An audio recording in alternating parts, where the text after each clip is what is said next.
Is lying an escapable part of who we are as humans? No, I don't think it is really. And to me, the revelation of writing the book, and then what became the central theme of the book, is that lying is much more central to being human than I realized, and perhaps than most people realize. It really is almost literally written into our DNA. One of the stories or kind of scientific findings that first got me really interested in this was that a theory called Machiavellian intelligence, which is a theory of how our brains got so big, right? So it's from evolutionary psychology.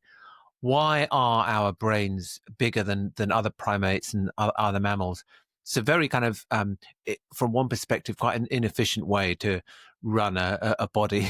Brains are very require a lot of energy to run, and this theory posits that we developed these big brains not in order to get better at I don't know, sort of physical running or kind of surviving, but to survive social life.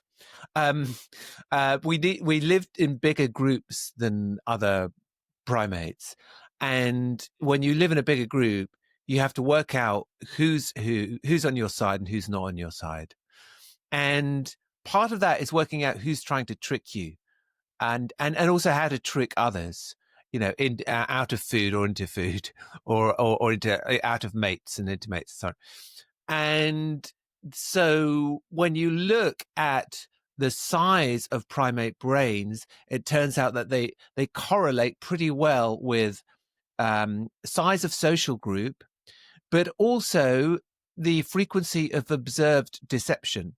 So the evolutionary psychologists who study this hung out, watching kind of apes in their natural habitat, and they engage in some pretty kind of simple, primitive, but deceptive behavior, right? So the or a chimp might kind of run up to the ridge of a hill and pretend that there's a troop coming to attack them.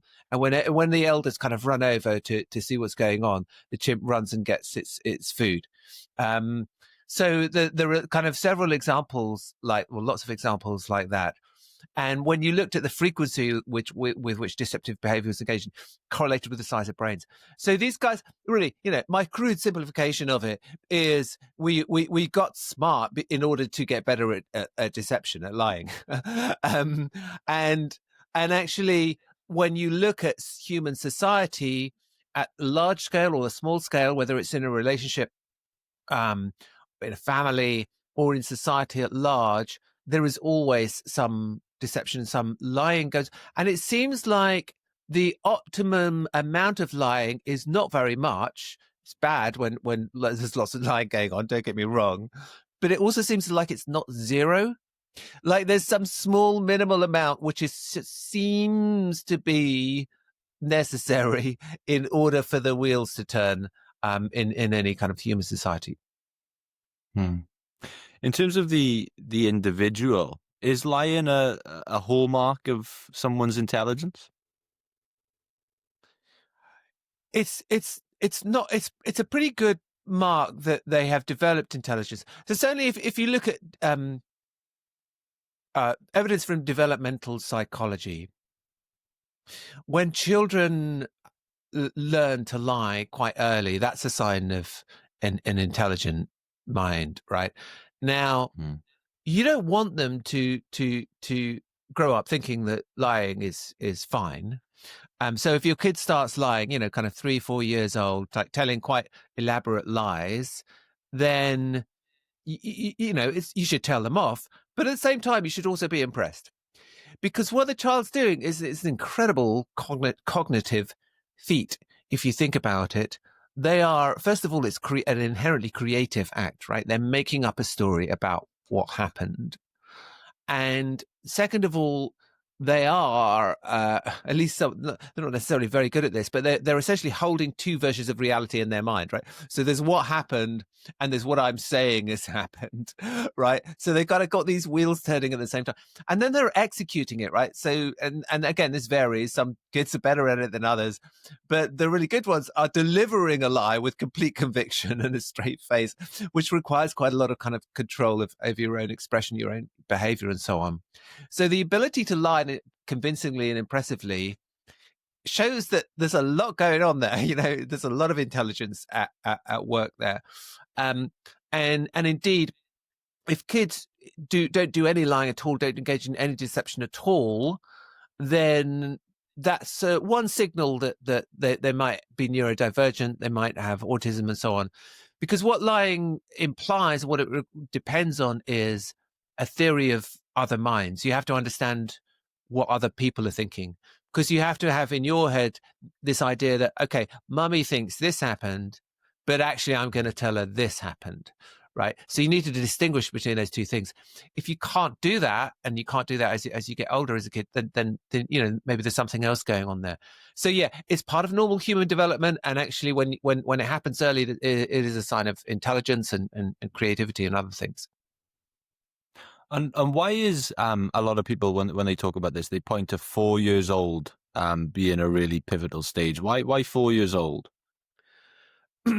Yeah, I mean, I think it's a kind of rough marker of whether or not you've developed this ability, and whether or not, if it's not happening at all and you're not doing it, and they're not doing any deception or lying, and if they're asked to do it, they find the whole idea puzzling, then that's just one signal. I'm not I'm not going to pretend I'm a psychiatrist or a doctor, but as I understand it from the developmental psychologists I talk to, that's kind of one signal that, okay, maybe there's something going on here, maybe there's autism at play, and so on. The other kind of pathway or junction to bear in mind is if they are lying a lot, and they've been told that lying is bad, and they've found out that lying is bad, because you find it out in all sorts of ways from your peers as well as your parents and teachers and so on. But if they're still lying a lot when they're 7 and older, then that's a sign. That's another kind of problem. That's a sign that there's some sort of pathology, some sort of pathological lying going on. So that's a warning sign of a different kind. And as we start to grow older then, and, we start to experience the benefits that come with deceit and lying in wider society, but also, think back to when you're a teenager and you start, you're in social situations and you start seeing the benefits of, if I can lie and say I can do this, then it'll open up this door for me. If I can convince these group of people that I'm, super athletic or super talented, or I come from a rich family, that maybe this girl's a little bit more interested in me, and we start to get this sort of reinforcement of using deceit and lies. But once we grow older into adult life, how does society reinforce the need to lie and almost demand us to lie to get ahead? Well, I don't know. It depends. I'm not sure it does. There are incentives to lie in certain circumstances, but there are also big incentives to tell the truth. I mean, apart from the morality of it, people, which we've developed almost kind of post facto. We said, it's bad to lie, but there's a kind of underlying reason, which is it's very, very hard to get anything done if you're lying all the time, or if lots of people are lying. You can't cooperate because you can't trust anyone. There's a great quote from the 17th century English philosopher and writer and thinker, Thomas Brown, and I can't remember it because it's very eloquently put, but the gist of it is, even in hell, when the devils are among themselves, they tell the truth. Because they have to get, to get any evil done, right? To cooperate in any sense, to run any kind of society, even if it's a society of devils, you need to tell the truth most of the time. Otherwise, you just can't, you can't get anything done. So I think there's this kind of fundamental incentive to tell the truth most of the time. And then there's at the margins that there are incentives that can go up and down to lie, and they can operate in quite counterintuitive ways. So in the book, I tell the story of a fascinating scientific study where the psychologist compared two schools in West Africa which were in the same area and had kind of similar intakes. One of them was run on, one of them was a sort of a Catholic school, run on very moralistic and incredibly strict, like quite brutal kind of disciplinary lines, right? And if you did anything wrong, including and especially if you were perceived to be lying, then you got taken out and you were beaten, right? It's really, really quite horribly tough. And then there was a more liberal school, a couple of miles away, where they took a kind of what we'd recognize, I guess, as a kind of more modern or more Western approach now. But I mean, these things change over time. And when they ran a test with the psychologists ran a test with these kids, a kind of standard test that psychologists use a lot to detect, to measure propensity for lying. And when they ran it across these two schools with similar intakes, they found that the kids at the Catholic school were much more likely to lie as a kind of default response, and they were much more convincing lies as well. They got very good at it, and the explanation seems to be, because these kids always ran the risk of getting into really, really horrible trouble if they were found out as a liar. They just decided to get really, really good at lying. Just that the incentives were perverse, right? The incentives were like, oh, okay, so I just need to be really good at this. Like, it's not like, so, if you crack down too hard on lying, you actually start to you corrode trust in a different way, and you can actually kind of create more lying, more deceit. So yeah, it's not always easy to get those incentives right. In I'm not sure if you've read Sam Harris's book, Lying, but he sort of questions, it's all around the morality of lying. Is it ever okay to lie, benefits and the disadvantages of lying? And I suppose his ultimate conclusion is that if you were to tell the truth in situations where the majority of people would lie, then it's gonna, one, it's going to benefit society, it improves society, but two, it would simplify your own life and make your own life a lot easier. Would you echo that sentiment? What's that? Sorry, I know I haven't read the book. What? So he's suggesting that if, say, you were to make a vow to yourself to tell the truth as much as possible in situations where others may lie. So if someone had, they were in a social setting and they could see that there was an advantage for them to tell a little white lie. But if you were in that situation and you were telling the truth, then it's going to make your life a lot simpler to live. And it's going to just benefit society in general if everyone lived that way. Do you echo that sentiment that, it would be better for society if we all told the truth in those little situations? Or do you think that it's not as simple as that? I mean, I certainly think it's best to tell the truth as much as you can. So, I'm just a little bit more realistic about. I think sometimes there is always going to be a margin of deceit in society, and I'm not quite as strict as he is in terms of, like, sometimes it's okay. The line between lying and telling the truth is quite grey and it's quite blurry anyway. It's not always difficult to discern. But I do think if what you're hinting at, or what he is hinting at, is that lying kind of ramifies and gets quite complicated quite quickly. You tell a little lie and then someone raises something that means you actually have to elaborate on that lie, and then quickly it sort of kind of spreads like bindweed. And so that's just one kind of like social effect. That's an effect that you have to be wary of, even when you're telling a little white lie. These things can kind of like snowball and get out of. The truth is much, it's sort of simpler.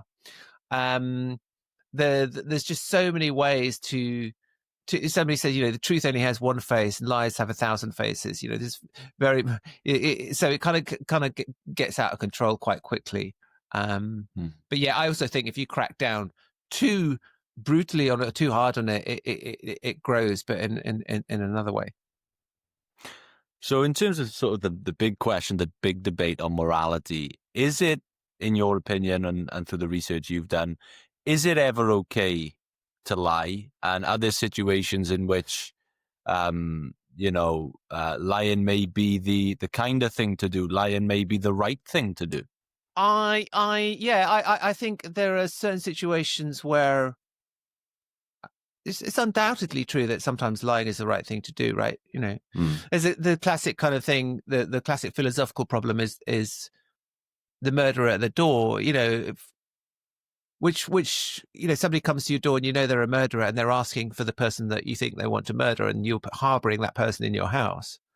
Yeah. You're going to say, yeah, they're inside. I mean, and this is not just a hypothetical either. Obviously, it happened, in Second World War and Nazi occupied countries, and in Germany, and I'm sure in other countries it still happens, right?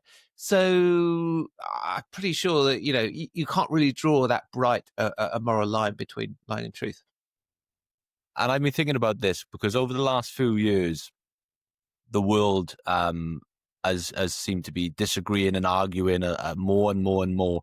I think this was very prevalent in your writing for this book, right? This came up through a time of Brexit and high tensions in American politics, and that it seemed like everyone had these polarizing opinions, and there was a lot of arguing in the world. But I feel that with a lot of the people I speak to now, people are reaching this point where they're almost tired of the disagreement. They're almost tired of the arguing, and they try to sort of avoid it if necessary now, avoid conflict. As a society, do you think we should be embracing argument and disagreement as long as we can handle it effectively and we're not just shouting into the void? Yeah, no, I mean, the whole kind of mission of the book really is to say that we can't just put argument and disagreement aside because we find it uncomfortable or exhausting or angering, whatever it is, because argument and disagreement is absolutely essential to human intelligence, to collective human intelligence. It's how we make ourselves. It's one of the key ways in which we make ourselves smarter. When I started writing the book, I was looking at immersed to some extent in all this kind of toxicity that you refer to on social media, on all media really. This kind of angry, hostile, toxic disagreements, which seem to be flying everywhere and still do today. And I started to think, well, okay, maybe I'll write a book about how we should all essentially get along better. And the more I thought about it, the more I researched it and started writing, the more I thought, actually, it's kind of the wrong way around. The problem is not an excess of argument, disagreement. The problem is a lack of it, lack of real engagement and disagreement. And people can escape because we find it uncomfortable, and because we see all this visible toxicity that makes us even more uncomfortable in the social media age. We try to escape it, and you escape it in two ways. You can either just exit, just not engage in a disagreement at all, just be quiet, or even when you know something is wrong or you disagree with something. Or you can get really hostile and start shouting and insulting and start a fight, basically. Those are the two options. You see those. So to me, all the fighting and the hostility is not disagreement and argument. It's just another way to avoid the discomfort of a real disagreement. Because part of the discomfort of a real disagreement is the thought at the back of your mind that I might be wrong, right? Which we don't like. None of us like that.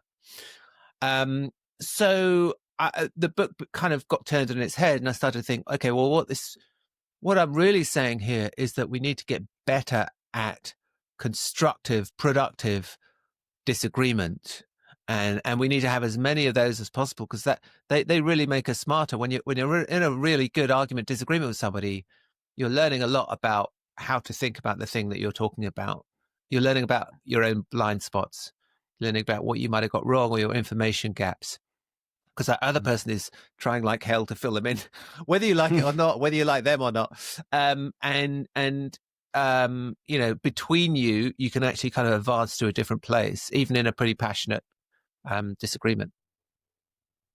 Yeah, absolutely. And as you echoed there, um, engaging in an argument with someone is gonna bolster your opinion even further. You're gonna be able to fill in those gaps. And I think that, a good example of this is Socrates, when famously, he would go out and ask someone their opinion on something and almost just grill them on it to the point where, he was fully helping them fill out those blanks, fully form their argument, and just grill them on their opinion until it was, fireproof. So would you say in that sense that it is a benefit to go out of your way to find not an argument, but to find disagreements and to have uncomfortable conversations? If you find yourself where everyone around you is in agreement with you, your social circle echoes your political beliefs and pretty much has the same beliefs as you in most walks of life, is it important to go out of your way then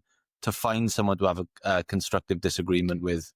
It depends if you want to get smarter about that, what you're about those things, whether it's politics or whatever it is.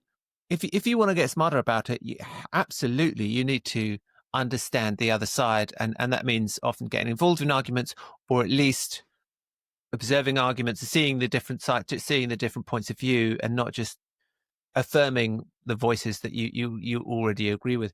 If you don't care about that and you just want to get stupider, that's fine. This is like, there's a lot of enjoyment from just being around people you agree with, but it's not going to make you smarter.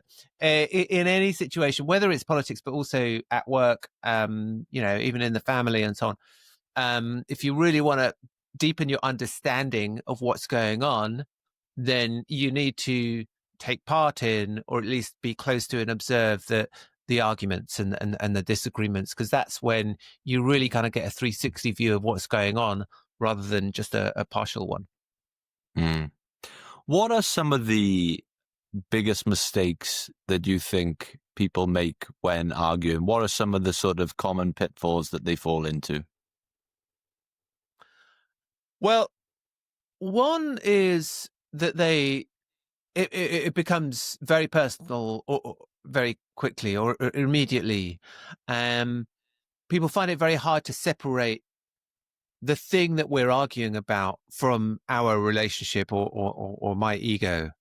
And so the scholars who study this talk about in any disagreement, there's kind of two fundamental levels going on. There's the content level, which is the subject that we're arguing about, whether or not that's whether that's climate change or who's going to take the bins out on every week, right? And then there is the relationship level, which is unspoken largely and unarticulated, but it's very important. And and the relationship is like, what do you think about me? What do I think about you? Am I getting the respect that I want and deserve from you? Do you like me? Am I getting the affection or the love that I expect from you? Right. That stuff is kind of unsaid, but unless that level is settled in some way, then it erupts and kind of takes over and disrupts and makes a mess of the content conversation. When that stuff is settled and you and I basically have a kind of relationship that's on the level, whether we're intimates or whether we're just strangers and have just met, if that kind of is on the level, we can really get into that content argument and have a really vigorous argument, right? It could be heated, right? It could be emotional, and it's fine, right? It's actually great. Feel like we're learning. We feel like, we're engaged and passionate. That's good. If that relationship is unsettled, then and I think so. I think the mistake people make is they get into the argument at the content level without checking, mentally, is that relationship level actually okay, or is there something going on here? So often when an argument is going really badly wrong and the other person is either kind of going hysterical or mad or really sullen and quiet and so on, it's because there's a problem at that lower level that you haven't quite sorted out yet. You may not be able to sort it out.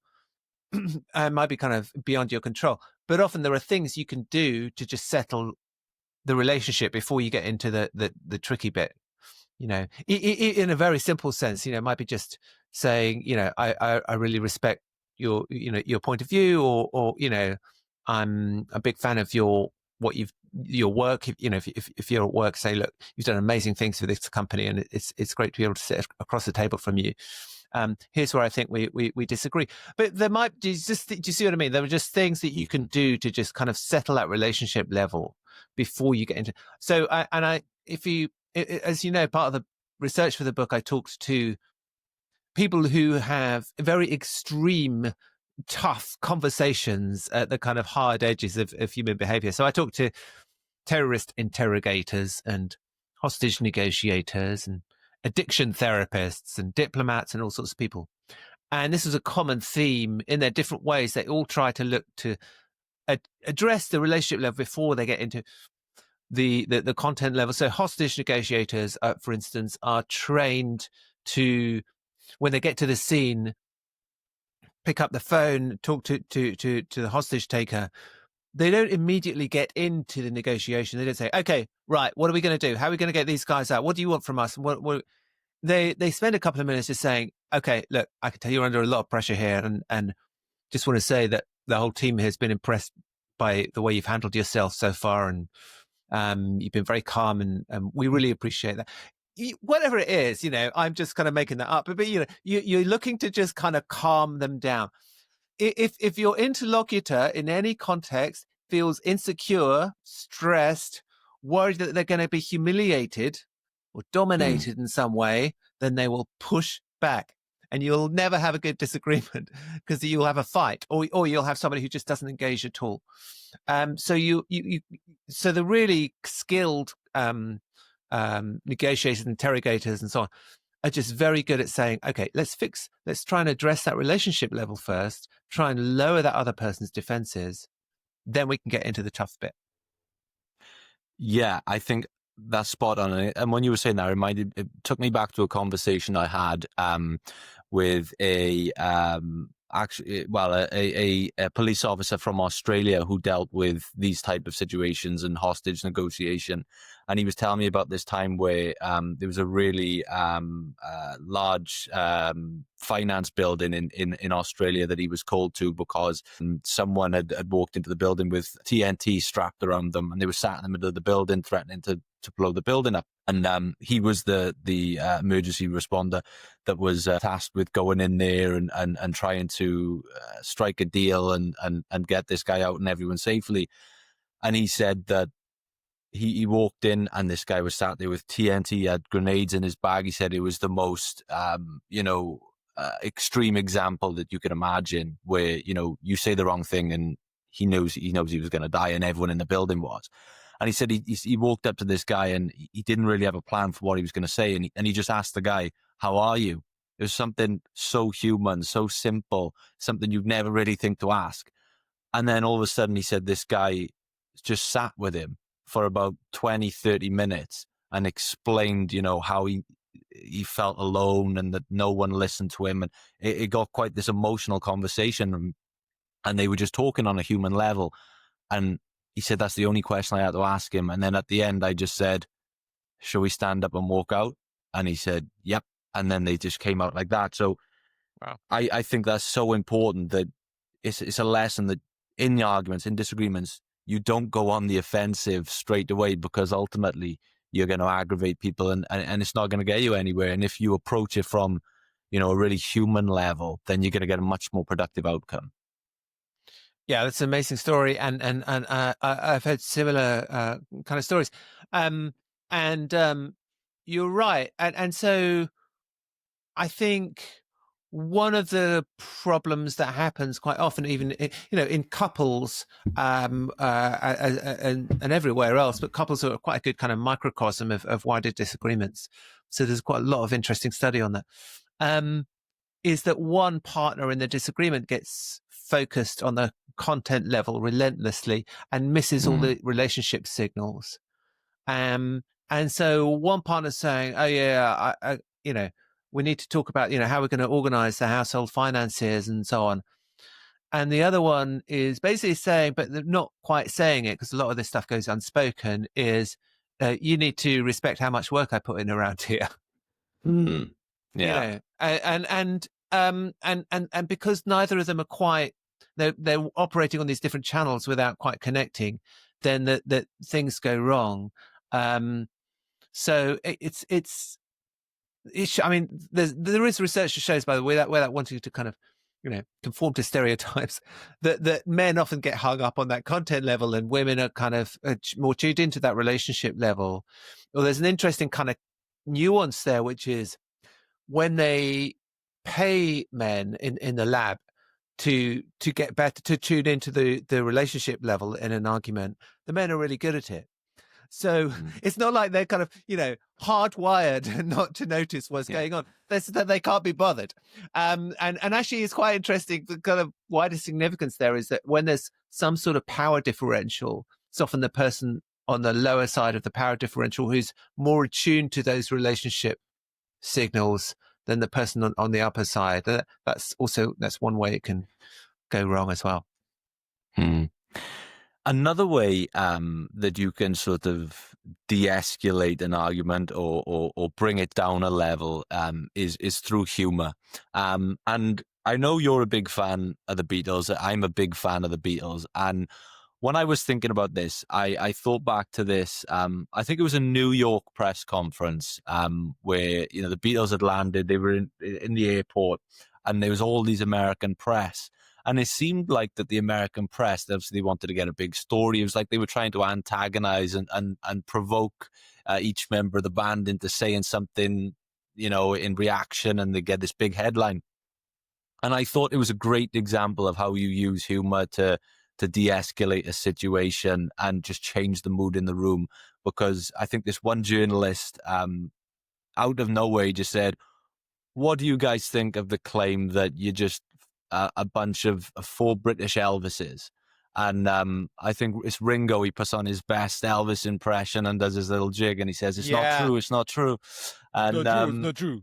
That's it. Yeah. And the whole room laughs, and you feel this tension lift. And then there's another journalist, and again, quite a provoking question. He goes, "Oh, well, are you guys finally going to get a haircut when you're in America?" And I think it's George who has the longest hair, and he says, "Well, I had one yesterday." And again, the room laughs and this tension lifts. And I think it's just a perfect example of how humor can be used to sort of de-escalate these types of situations. Yeah, I think that's very, very astute, and I completely agree. And because the Beatles were facing, and this is sort of underrated now because they're the Beatles, we all know about them, everyone loves them. We know that America fell in love with them, but at the time, American teenagers were in love with them. There was huge resistance and some hostility from the American press and the American establishment, from the British establishment as well. And at every step, the Beatles completely it could have turned into a fight, right? As you're kind of hinting, right? They could have delivered some of that implicit hostility right back at them. Said, we grow our hair however we want. What's that got to do with it? Because these guys were obsessed by hair because it was connected to masculinity and and so on. But you're right; they just defused it by making a joke out of it, and kind of these guys couldn't help but kind of be charmed by them, and they they sort of melted away the hostility. And in a way, just come back to what we were saying, it's a kind of way of saying, at that relationship level, look, we're not actually here to try and humiliate you. We're not here to make you look stupid. We'd rather get along with you and have a laugh. Is that okay? And it was okay. Yeah, and I think that's one a great tool to have in your toolkit when you enter these type of situations. And so, are there any other, let's say, tools that everyone could sort of arm themselves with for these situations where they're going into disagreements, where they're going into arguments, things that they can sort of have in their back pocket? I think of a couple of examples. I think back to books like Dale Carnegie's How to Win Friends and Influence People. And he talks about, the importance of listening, and that you should be the most interested person in the room as opposed to the most interesting, and you'll get a better reaction from that person. It's like that old saying, isn't it? It's like if you listen to a man speak and you'll talk for hours. And I always think when I'm going into difficult conversations is having that approach of really trying to hear the other person out, make them feel valued, and little tactics like that along the way. Are there any other tools that you can point to that you think could be advantageous when going into these situations? Yeah, I mean, there's quite a few in the book, but one that springs to mind, just because it's kind of close to what you're saying about listening, is a pretty popular technique sometimes called reflection. But basically, it means playing back the other person's point of view or argument or opinion and checking if it's right. So, say, okay, so let's just pause for a minute to make sure that I'm understanding your point of view here. As I understand it, what you're saying is A, B, and C. Now, quite often the other person will come back and say, no, that's not what I'm saying at all. That's completely wrong. Right. And but by doing it, you've made an advance in two ways at once on both those levels, the content level and the relationship level. Because in the content level, yeah, you quite often do not understand what the other person's point of view is in an argument. So many arguments are with people who don't actually understand each other's point of view at all. It's an argument about, with different points of view, different arguments. It's just a mess, right? So actually getting cognitively, intellectually speaking, like clarity on what are we actually arguing about here? What's the nub of this disagreement is important. But also, as you'll have guessed, there's this second relationship benefit to doing what I've just talked about, which is basically the implicit message is I actually really care about understanding your point of view. Yeah. I'm not just here to be hostile to you. I'm trying to understand it. So A, B, C. No, that's completely wrong. Okay, let me try again. Now I've listened to you again. So what is it? A, B, C? And they'll say, yeah, not quite that, but we're getting close to it. And so you're making progress, intellectually, but you're also making progress at the relationship level. Yeah, and I think that goes hand in hand with something another hostage negotiator, Chris Voss, who wrote the book Never Split the Difference. When I interviewed him, he talked about the importance of holding a mirror up to someone and sort of labeling their emotions. And so if you're dealing with someone who's very angry and very upset, and the argument is getting a little bit heated and not really constructive, just saying something as simple as, look, I can see you're clearly angry about this, or I can see you're clearly upset about this. Yeah. You hold up a mirror, you label the emotion, and all of a sudden it makes them sort of step back and go, wait, how am I coming across? And they get a little bit conscious of how they're presenting themselves. And then they sort of come down a level and you can have a much more productive conversation. Yeah. And also, I mean, I call it's surfacing the emotion in my book. And they get a bit more conscious, but also they just feel like they are being heard and noticed. They're being seen, as we say these days, right? So actually, a lot of the tension can kind of like go out of the conversation once you say, "Well, you're clearly really fucking pissed off about this," right? Because it shouldn't be too like all these things can go wrong. Like you can be too kind of like HR about it. See, I can see you're having strong emotions. Would you like to talk about that? Right? The golden rule, the rule is like, you got to be real, right? You got to be genuine. Like you can't, just sort of read off a list, learn a list of principles and then kind of apply them like an algorithmic kind of thing. But if done skillfully and genuinely, say, look, I can see you're really upset. Help me understand why. It can be very powerful. On this subject of disagreement, I think that a lot of people, when it comes to disagreement, struggle with the subject of politics. And, you have friendship groups and maybe even relationships where, you have two sides. You have, say, I don't know, someone's a conservative supporter, someone's a Labour voter or a Republican and a Democrat, and they actively try and avoid any discussion about politics because they know it's a very tribal discussion. It's very emotional discussion. And it's one that once you get into that conversation, it's really hard to come out of it and back down and just leave it. So a lot of people tend to avoid conversations around politics. And I've been in this situation where with friends of mine who have very different views to me, and I've always shied away from having those conversations because I fear where they may lead. Um, uh, is it important to have those conversations on politics with friends and relationships, or can we be in a state where we say, look, we know we disagree, maybe it's best that we just don't talk about these things, and we can both stay friends, and we can never have these arguments and discussions, and there's no risk of ruining the friendship? Well, I'd say a couple of things. One is, yes, it is okay to avoid stuff.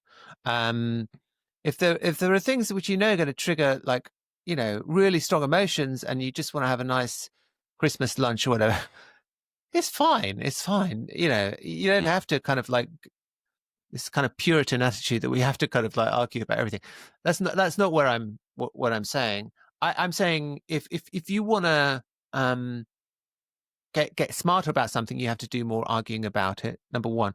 Yeah. Number two, if the unspoken thing is actually getting in the way, the elephant in the room thing, of the relationship, if it's that important to at least one of the parties involved, and you're not talking about it, you're going to have to address it.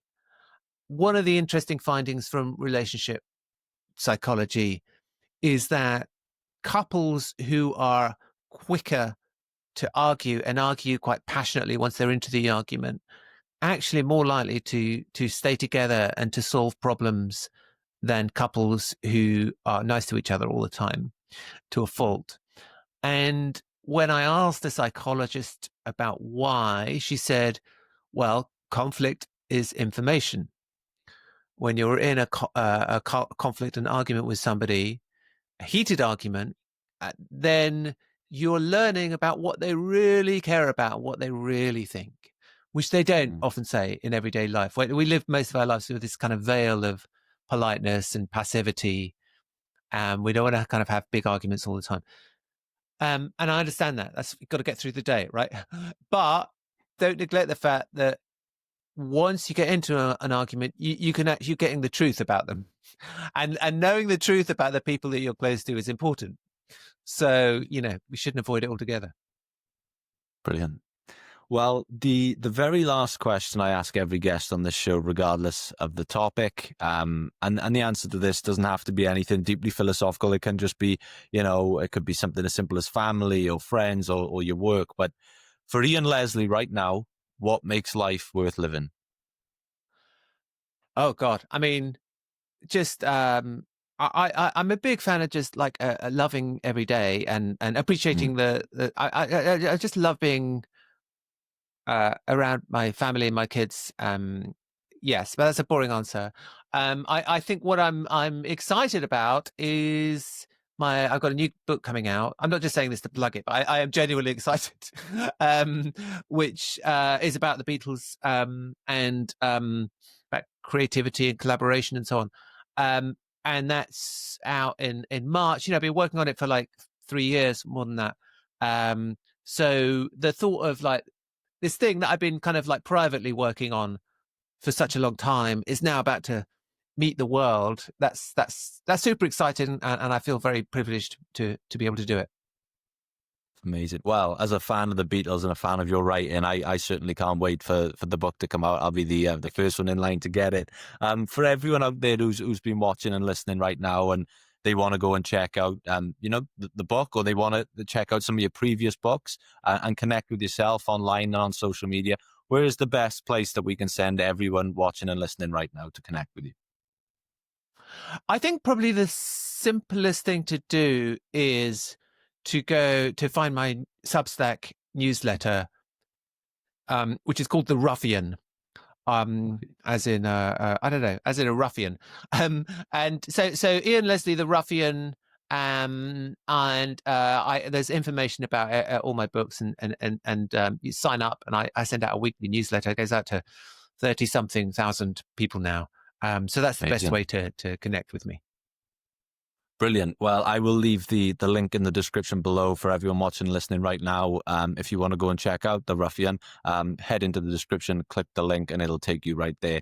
But Ian, Leslie, thank you so much for joining me on the show. It's been an absolute pleasure. I'm a massive fan of your work, so it was really fun to be able to do this. Oh, thank you very much, Lewis. I really enjoyed it.